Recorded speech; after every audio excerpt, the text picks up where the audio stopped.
Friends, video like చేయండి. అందరికీ నమస్కారం.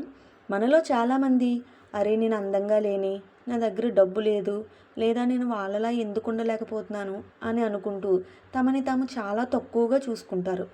కానీ ప్రతి ఒక్కరిలో ఏదో ఒక టాలెంట్ అనేది ఉంటుంది. అలాగే మనలాగా ఉండాలనుకునే వాళ్ళు కూడా ఉంటారు.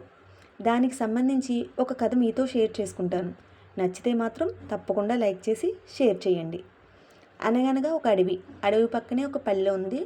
అందులో ఒక కాకి ఉండేది. ఆ కాకి మిగతా కాకులతో కలిసి హాయిగా తిరుగుతూ జీవిస్తూ ఉండేది. ఒకరోజు అలా తిరుగుతున్నప్పుడు ఒక అడవిలోని కొలంలో దానికి హంస కనిపించింది.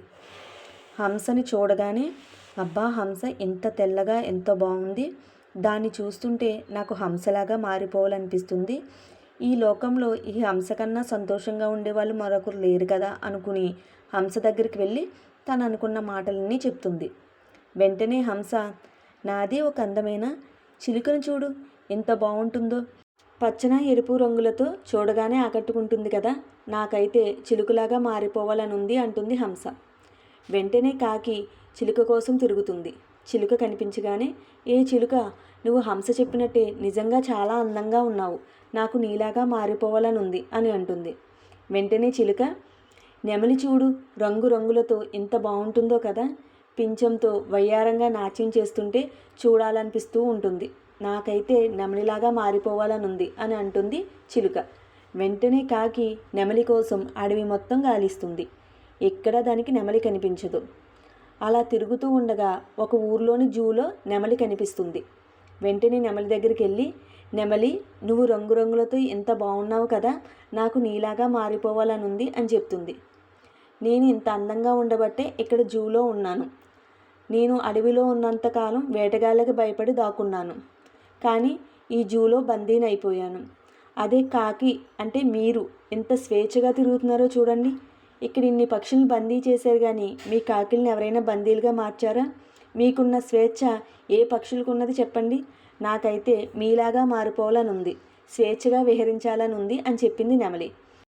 నెమలి మాటలు విన్న కాకి అప్పటి నుండి తనను ఇతర పక్షులతో పోల్చుకోవడం మానేసి తన జీవితాన్ని హాయిగా జీవించడం మొదలుపెట్టింది. కాబట్టి మన వ్యక్తిత్వాన్ని, గుణగణాలని కూడా ఎప్పుడు ఇతరులతో పోల్చుకుని మనల్ని మనం తక్కువ చేసుకోకూడదు. ఎప్పుడు ఎవరికి వాళ్ళు స్పెషల్ అంతే. మనం బతుకుతున్న ఈ చిన్న జీవితం కూడా ఎన్నో కోట్ల మంది కోరుకుంటున్నదే. కానీ మనం మనకున్న దానికన్నా ఇంకా ఎక్కువ ఏదో కావాలని ఆశపడుతూ ఇప్పుడున్న జీవితాన్ని సంతోషంగా గడపడం మానేస్తున్నాం. కాబట్టి మన జీవితాన్ని కొన్ని కోట్ల మంది కోరుకుంటున్నారు అనే ఒక లైన్ మన మైండ్లో పెట్టుకుంటే మన ప్రజెంట్ జీవితాన్ని హాయిగా గడిపేయచ్చు. చిన్న కథ, నచ్చితే లైక్ చేయండి. ఇంక ఈ వీడియో విషయానికి వస్తే, ఇంట్లో వాడకుండా ఉన్న పాత ఫ్యాంట్తో వీటిని తయారు చేసుకోవచ్చండి. నెక్ పిల్లో తయారు చేశాను. అలాగే ఫ్రూట్స్ మీద మనకి నొసుములు అవి వాళ్తూ ఉంటాయి కదా, సో వాటి నుంచి ప్రొటెక్ట్ చేయడం కోసం ఒక జల్లెల్ లాంటిది అయితే తయారు చేశాను. ఆ ఎలాస్టిక్ని మనం ఫేస్కి ప్యాక్ చేసుకుంటాం కదా, శనగపిండి అవి వేసుకున్నప్పుడు హెయిర్ అనేది ఎదరికి రాకుండా హెయిర్ బ్యాండ్ లాగా కూడా మనం యూజ్ చేసుకోవచ్చు. ఇంకా చిన్న పౌచ్ లాగా తయారు చేశాను కదండి, అది నేను పాప కోసం హ్యాండ్ బ్యాగ్ తయారు చేశాను. తన ఆటల్లో ఆడుకోవడానికి. అది ఎలా ఉందో కామెంట్ చేయండి. మొత్తం నేను చేసిన వీడియో అలాగే చెప్పిన కథ ఎలా ఉందో కూడా కామెంట్ చేయండి.